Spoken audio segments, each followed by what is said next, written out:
Hello everyone, my name is Taylor Cello, and today I will be presenting on how the integration of ePortfolio usage into the undergraduate experience as a high-impact pedagogical practice can drive curricular cohesion across an academic program. And more specifically, this presentation focuses on the first phase of this curriculum transformation, which begins with our first-year seminar experience for students. So this course redesign plan originated from not only my previous experience using the ePortfolio through my high school and undergrad experience, but also my role as both an undergrad academic advisor and first-year seminar instructor at a College of Engineering of a private research university in Boston. So throughout my time of helping incoming students integrate into the College of Engineering and helping my advisees to make timely path to graduation, a problem of practice that I came across is that undergraduate engineering students at a private research university in Boston lack opportunities to make cross-curricular connections among their core courses. So this is where my doctoral research as well as this course redesign plan comes into play. Intended audiences for this course redesign plan include members of the dean's office, so the dean himself, the associate dean for undergraduate education, the assistant dean of undergraduate academic affairs, who actually works in our office, and the assistant dean of co-op. Other stakeholders include department chairs and the instructors for those core courses in the mainstream curriculum for students in our college, as well as undergrad academic advisors and first-year instructors like myself, and lastly, undergraduate co-op coordinators. So it's really important that we understand the big picture of where this course redesign plan comes into play. So the ePortfolio, for those of you who don't know what it is, it's a highly structured, completely individualized, and student-centered e-learning tool and high-impact pedagogical practice recognized by the American Association of Colleges and Universities. While Northeastern has ePortfolio software that's used by selected grad programs like our own, it's an underutilized tool within the undergraduate space. So as someone who's personally seen its transformative power to put undergrad students in the driver's seat of their learning, in addition to recent scholarship like Alfonso and Tarchuna from our course in 2017, where they note the cultural shift of higher ed going from that more traditional transactional paradigm to a more transformational learner-centered paradigm, tools like the ePortfolio can enable students to discover and construct knowledge for themselves. So this graphic kind of shows where the ePortfolio usage comes into play within the grand scheme of the core curriculum experiences of engineering students at our institution. They do the GE 1000 first year seminar. They move forward and do some more foundational coursework for an engineering, foundational skill work in their Cornerstone 1 and 2 courses. They get introduced to the co-op experience through the ENCP 2000 seminar. And then they, in hopes of applying that learning from their co-op experiences, to the post-grad life, that's where their professional issues class comes in towards the end of their time.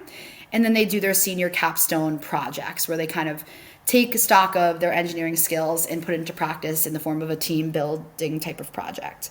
So while each of these curricular experiences are critical for providing students with foundational skills to be successful as future engineers, they are static and siloed, and students often think of them as, let me just check this off of my degree audit, right? So with continuous ePortfolio usage, as depicted by that gray arrow graphic in the back, it can drive cross-curricular connections for the students and encourage ownership of their learning. So while this big picture is critical to understand the context of this course redesign plan, we're going to focus our attention today on where this will all begin, which is the redesigned first year seminar that I teach. So what I use in terms of a curriculum design model is TABA's 7-step process model. It begins by diagnosing the learner's needs. So again, making that really student-centered. We took data from not just our own GE 1000 course evaluation surveys, but also the university's new vision and new initiative of streamlining information across all first-year student experiences across all the colleges. So again, really taking into consideration the first-year student experience across all fronts. Next comes the formulation of learning objectives. I noticed from previous times of teaching the course that our learning objectives were sometimes confused with the description of learning activities. And so this time around, we really made sure to revamp those learning objectives using a taxonomy like Bloom's to make sure that the skills that students are taking away from our class are really made apparent. And again, making sure that we have that continuous learning outcome and learning, objective alignment from the university level with their intended first year learning outcomes into our course and into even our course's weekly lesson. So making sure it's consistent across the board. The selection and organization of learning content comes next. So we revamped a lot of the topics that we have students utilizing and understanding through the weeks of this course. Some of them we removed to add new content, like experiential learning opportunity types of lessons, because that's a main thing and key point for Northeastern students. And then we were also very strategic with the timing of these weekly topics to make sure they aligned with the academic calendar. So for instance, students in our GE 1000 seminar will now have the registration lesson a week or two before that time of the year comes, and they are required to meet with their undergraduate academic advisor to make sure their future course plans align. So again, making it really student-centered, making sure that they're prepared with what's to come in their academic year.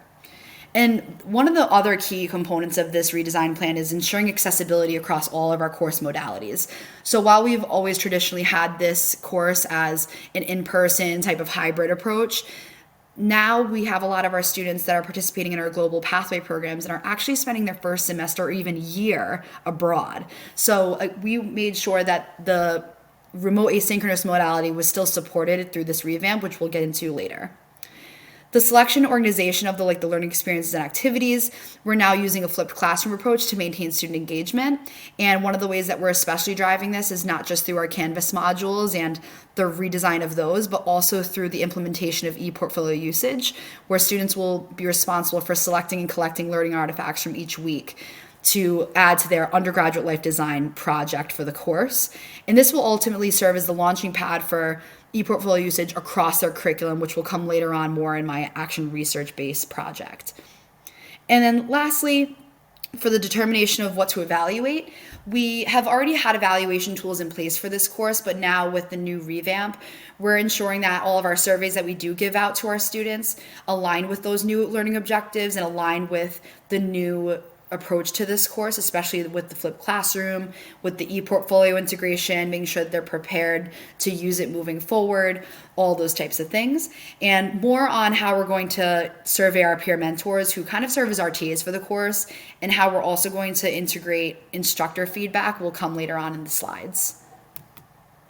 In terms of personnel and timing, this is a key component for the specifics and logistics of this redesign plan. So for personnel, we have our GE 1000 working group that worked over the summer on this revamp. We have our GE 1000 instructor team broadly. We have our peer mentors, so those upperclassmen students who volunteer to assist in supporting the success of the course. And lastly, our co-op student in our office who really helped to make sure that, all of the new things for our undergraduate life design project through the e-portfolio was all up to speed and ready for the fall.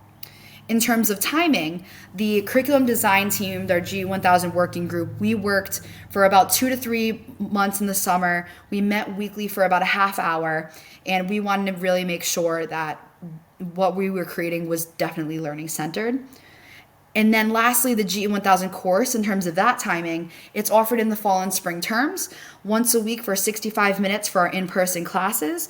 And then in terms of those students who are participating remotely, we wanted to make sure that our remote asynchronous sections of the course abide by the university's policy about semester hour course work time correlation. So in this instance, for a 65-minute per week of instruction, students should be held accountable for 2 to 3 hours of homework. So again, within that remote asynchronous modality. In terms of the specifics and logistics for content and resources, this was a key component.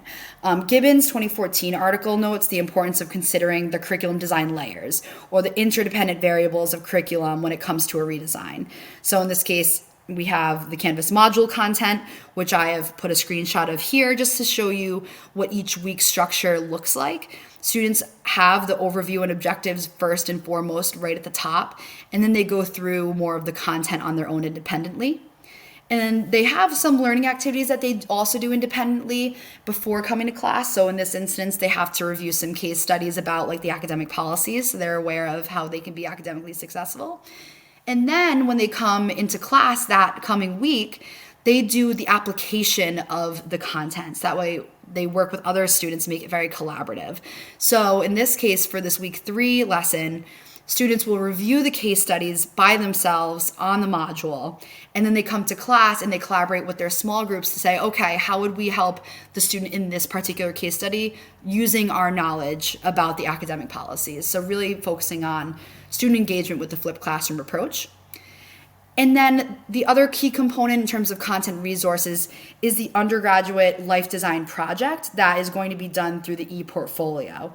And so Stanford professors Bill Burnett and Dave Evans have developed this concept of designing your life, or students designing their life, which actually derives from the engineering mindset of generating new ideas and approaches to solve real-world problems. So they encourage others to apply the principles of design thinking to their own personal development and career planning. So that's where we're really engaging our students again in that engineering design mindset, but making it student-centered. So at the end of each module, which you'll see here, there's a summary page where students are prompted to think to themselves, what learning artifacts or evidence of my learning from this course, or this particular week, I should say, can I add to my ePortfolio, something that I will take stock of and help me to do that forward thinking, to think of myself as who I want to become? What's going to help me from this course to really develop into the person I want to be? An example of what a summary page looks like can be shown here. And you'll see at the very bottom, we have that ULD, or the Undergraduate Life Design Project checkpoint, where we encourage them to think about different domains of their project and how can we use what I learned from this module to help me to progress in my curriculum, to progress as a student and as a person. Another key resource other than the ePortfolio template, which I will show you later on, is also this matrix that I created. So in considering the learning objectives and revamping those, we wanted to make sure that those learning objectives are also aligned with the different domains of undergraduate life and the first year experience that the university wants students and instructors like ourselves to consider. So on the first column on the left, we have the weekly topics and the weekly learning objectives. I looked at a different document during this construction of the matrix. And then across the top row, we have all of the undergraduate life design domains. So the different domains that are going to be showcased in that ePortfolio. And the X's represent places in the weeks where they can get learning artifacts that align with the weekly learning objectives and also with the domains of their undergraduate life that they will then add reflectively to their ePortfolio. So this matrix will be provided to instructors. That way they can use this as they, kind of scaffold and support students in their overall development in the course and in the development of their final undergraduate life design ePortfolio project.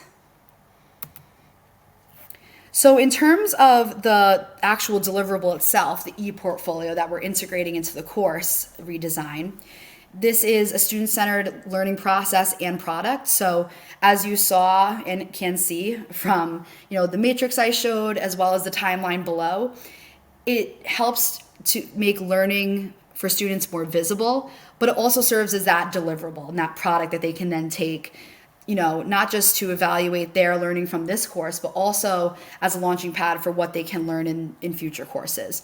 So the software that is used is Digication, and it is a very common, very user-friendly ePortfolio software that is used at different universities. Actually, I used it myself when I was an undergrad, and it was very successfully used.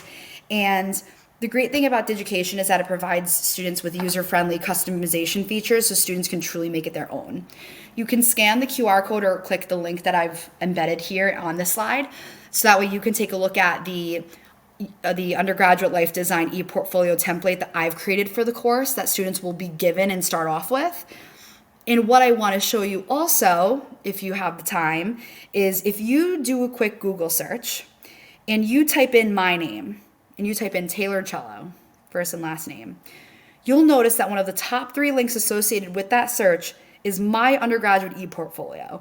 So why I'm encouraging this right now is because this can show you what this template could end up transforming into after 4 or 5 years of using this deliverable that starts in this course and can be continue to be utilized beyond the first year seminar. So I encourage you to look at this template again that I created for this course, and also to do that quick Google search to see kind of like the before and after of what this ePortfolio can really become if students use it over time. In Within the context of the course, though, week 1 is where they're going to be introduced to the purpose of the e-portfolio in the course and how it will serve as their undergraduate life design project for the course. Weeks 2 through 6, they'll begin that first cycle of learning artifact collection. So again, week by week, they'll be prompted to reflect, stop, and think of what learning artifacts and what takeaways did I get from this course so far within these weekly spans. Week 6, which is kind of the midterm point, is when the undergraduate life design e-portfolio prototype or draft will be due for our students, just to kind of check in, hold them accountable to see where they're at in terms of learning artifact collection and which domains have they not quite hit yet that they can look forward to fulfilling with the second half of the course. Week 7 through 12, they'll continue to not only do that learning artifact collection, but also apply any feedback they receive from us, from our peer mentors of the course, to apply to their final product. And then week 13 is when the final ULD e-portfolio will be due. The purple arrow is a hope, right? A hope and aim of mine in my action research that this e-portfolio usage within the first year seminar is the launching pad for when they can then use it throughout the remainder of their curriculum. So that's kind of what that arrow signifies there, and that is the ultimate aim for my action research moving forward. And lastly, any important curriculum redesign plan needs to also come with an evaluation plan to make sure that it's effective for all of the stakeholders involved. And recent scholarship like Guskey's 2014 article emphasizes the importance of including different stakeholders, not only in that curriculum redesign, but also in the evaluation of that redesign. So that's why we've included not just our first year students that, are directly impacted and go through this learning process of the GE1000 seminar, but we also included our peer mentors or the TAs that essentially help us in the support of the course, as well as our instructors. So the GE1000 first year survey we've always had in place, but this time we're going to be revamping the questions to align with the revamp of the course. So for instance, they're going to be evaluated on their perceptions of the flipped classroom approach. Did they notice a difference in how they engage with the course as a result of that? They're also going to be evaluated on their thoughts on the e-portfolio and the integration of that into the course. Was it effective in helping them to meet the learning objectives? And the peer mentor survey is something brand new that we're implementing because we really want to really get our peer mentors engaged, not just in the success of the course itself, but also in reflecting back on it. Especially because these peer mentors have been through the original GE1000 seminar before the revamp. So really making sure that the survey questions are tailored to them and asking them, based on your previous experience in this course and thinking about your experience in it now that it's been revamped to be more student-centered, what are your thoughts? What are some feedback that we can get from you to make it even better for the next iteration of the redesign and for the next cohort of our students? And then lastly, the focus groups and meetings that we'll have with the actual G1000 instructors. We actually have meetings on a weekly basis following the 1 week of the course to get instructor feedback on how it went, what can be revamped, what can be made better, what can be, better aligned with our learning objectives, for instance. And we also use the second half of that meeting to get ready for the week to come. So those are really kind of like those formative evaluation opportunities throughout the semester. And then at the very end, we plan to do that kind of culminating focus group of instructors to ask themselves, based on the summative e-portfolio project that we had students do and thinking about the new course summatively, how would you evaluate it? What were your thoughts on that? How can we make it even better for the next cohort to come? And especially thinking about the different modalities. So not just our in-person instructor feedback, but also those who helped to support our students in the remote asynchronous modality as well. So these 3 key evaluation touch points with these 3 different stakeholder groups will be especially critical as we evaluate the effectiveness of this curriculum and course revamp, really. So if you want to learn more about the concepts and curriculum design practices that serve as the foundation for this course redesign plan, I encourage you to check out the references displayed here. So thank you so much for your attention here today to learn about how we're planning to really revamp